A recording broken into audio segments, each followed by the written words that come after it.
Nanti ada statement dari tim advokasi juga. Kalau saya hanya sederhana aja ya. Saya minta seluruh komunitas Banteng ya. Saya pendiri PDIP. Saya minta kalian jangan tinggal diam. Apapun namanya, perilaku Jokowi hari ini terkait dengan keputusan kalian dulu. Mengangkatnya sejak wali kota, gubernur, sampai presiden. Jadi jangan tinggal diam ya. Hari ini terjadi satu hal yang perlu kalian catat.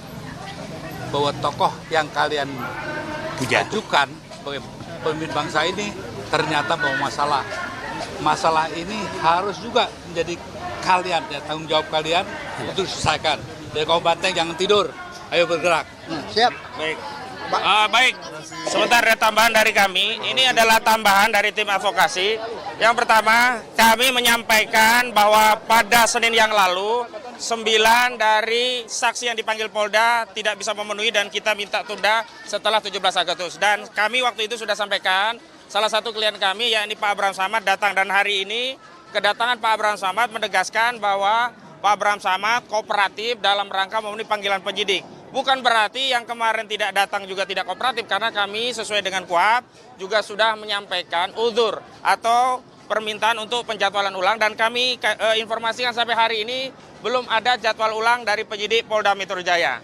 Yang kedua, kami tegaskan bahwa pasal yang berkaitan dengan Pak Abraham Samad masih berkaitan dengan laporan yang disampaikan oleh Saudara Joko Widodo berkaitan dengan dugaan pencemaran dan fitnah 310 KUHP, 311 KUHP, dan juga 27A Undang-Undang ITE, yakni menyerang kehormatan berdasarkan Undang-Undang ITE.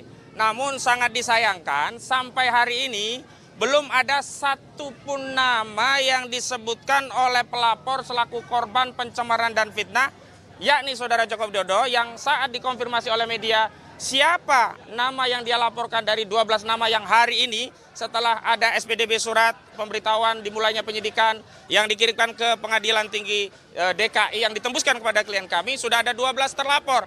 Tapi tidak ada satupun nama yang disepil oleh Saudara Joko Widodo. Dan saya ingatkan kepada penyidik Polda Metro Jaya bahwa dalam konteks delik aduan, kekuatan menuntut secara hukum itu ada pada korban. Jadi yang perlu ditegaskan bukan memanggil klien kami untuk diambil keterangan, tapi memastikan kepada Saudara Joko Widodo siapa orang yang mencemarkan dirinya.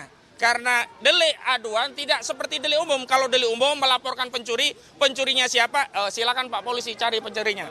Tapi ini adalah delik aduan, harus jelas siapa yang memfitnah. Videonya kan sudah dikumpulkan, ada 24 video. Dari video itu siapa, dan terakhir sudah muncul 12 nama. Kita tidak ingin kita justru diadu domba dengan penyidik Polda Metro Jaya yang seolah-olah nama itu bukan muncul dari saudara pelapor Joko Widodo, tapi muncul dari Polda Metro Jaya. Padahal Kepolisian Polda Metro Jaya tidak punya kewenangan bertindak untuk dan atas nama saudara Joko Widodo untuk menetapkan siapa orang-orang yang merasa merendah-rendahkan saudara Jokowi dan menghina-hinakan saudara Jokowi berkaitan dengan isu ijazah palsu. Yang ketiga, memang kami sejak awal melihat ada rencana jahat dalam kasus ini, yakni walaupun saudara Joko Widodo melaporkan dengan pasal pencemaran dan fitnah karena merasa direndahkan serendah-rendahnya, merasa dihinakan sehingga-hinakannya, tapi di sana diselundupkan pasal 35 Undang-Undang ITE dan 32 Undang-Undang ITE yang ancaman pidananya 12 tahun dan 8 tahun. Dalam KUHP, jika ancaman pidananya lebih dari 5 tahun, maka penyidik punya kewenangan untuk menahan. Berbeda dengan pasal 310 KUHP dan 311 KUHP termasuk 27A Undang-Undang ITE karena ancamannya itu tidak sampai 5 tahun. Ya, 310 cuma 9 bulan, 311 4 tahun, kemudian 27A juga 4 tahun menyerang kehormatan melalui sarana ITE. Artinya apa? Sejak awal saudara pelapor, saudara Joko Widodo itu sudah punya niat jahat. Jadi keliru kalau dia tidak punya niat untuk memenjarakan rakyatnya dengan laporan yang dia buat. Terbukti dari laporannya ternyata penyidikan yang hari ini ditingkatkan dari penyelidikan ada pasal yang bisa untuk digunakan menahan.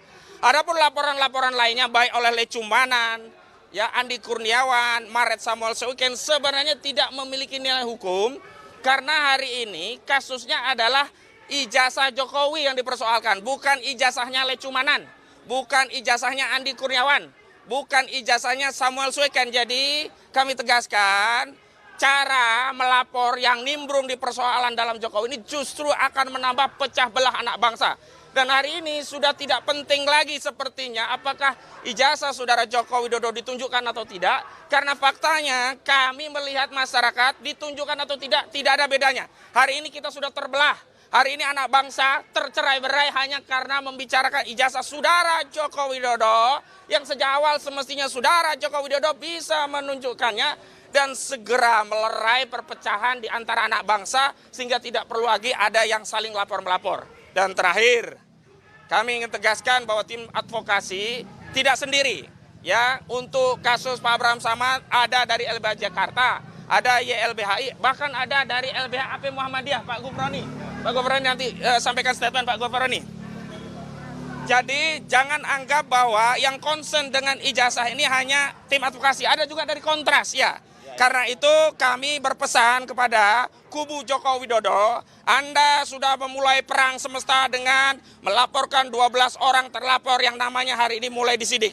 Anda meskipun tidak mengaku bahwa 12 nama itu Anda yang laporkan, pada faktanya SPDB telah menunjukkan ada 12 nama terlapor yang diantaranya pelapornya adalah saudara Joko Widodo. Karena itu bagi kita rakyat yang cinta kebenaran, cinta keadilan yang ingin memverifikasi tentang ijazah ini dengan pendekatan ilmiah, bukan dengan pendekatan reuni-reunian, bukan dengan pendekatan klaim pernah punya saudara atau kawan atau seterusnya, kita menyatakan siap melayani tantangan perang terbuka dari saudara Joko Widodo dan kita akan buktikan bahwa di negeri ini keadilan masih ada. Dan yang terakhir, kepada institusi kepolisian semestinya yang harus dikejar adalah Sylvester Matutina, membantu kejaksaan untuk segera meringkus Sylvester Matutina yang sudah divonis 1,5 tahun, yang sampai hari ini masih bebas berkeliaran bahkan mendapatkan fasilitas dari negara karena dia menjadi komisaris BUMN. Sekali lagi, kami sebagai rakyat tidak ridho uang rakyat untuk menggaji terpidana. Baik, kepada Bang Gufroni. Ya. Yang 12 terlapor itu boleh dirincikan nggak sih? Ya, 12 terlapor itu ada masuk klaster akademisi dan aktivis, ada yang masuk klaster jurnalis, ada yang masuk klaster media. Yang jurnalis ada 3, ya, Noviansa Susilo, Arif Nugroho, dan Michael Sinaga. YouTuber kemarin ada tapi hanya menjadi saksi, yakni Sunarto. Termasuk Pak Abraham Samad, dugaan kami yang dipersoalkan adalah dalam kapasitas beliau yang punya program podcast Abraham Samad Speak Up. Selain itu ada klaster akademisi.